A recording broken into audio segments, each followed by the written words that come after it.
গাছটা দেখে হয়তো বুঝতে পারছো এটা শিউলি ফুল গাছের চারা দিদি নিয়ে এসেছে। আমি বরাবরই গাছ লাগাতে বড্ড ভালোবাসি। আর এখনকার যা ওয়েদার, সত্যি বলতে আমাদের সবারই বাড়িতে গাছ লাগানো উচিত। যাই হোক, চলো গাছটা লাগিয়ে নিই। এখানে মাটি আর কিছুটা গোবর সার দিয়ে দিচ্ছি, অন্য কিছু দেবো না, কারণ এখন গাছটা ছোট। গাছটা যখন বড় হয়ে যাবে তখন অন্য টবে রিপোর্টিংও করে নেব, আর তখন এক্সট্রা করে খাবার দিতে হবে যাতে গাছটা খুব ভালো ফুল দেয়।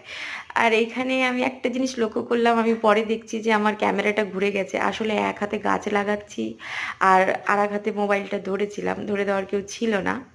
তার জন্য যাই হোক, তোমরা একটু অ্যাডজাস্ট করে নাও। আর অবশ্যই একটা কথা মনে রাখবে, যখন যেদিন গাছ লাগাবে দুদিন গাছটাকে ছায়াতে রেখে দেবে, 2 থেকে 3 দিন।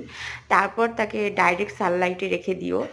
আর গাছ লাগানোর পর অবশ্যই জল দিতে ভুলবে না। আমি জল দিয়েছি, বাট ক্লিপটা নিতে ভুলে গেছি।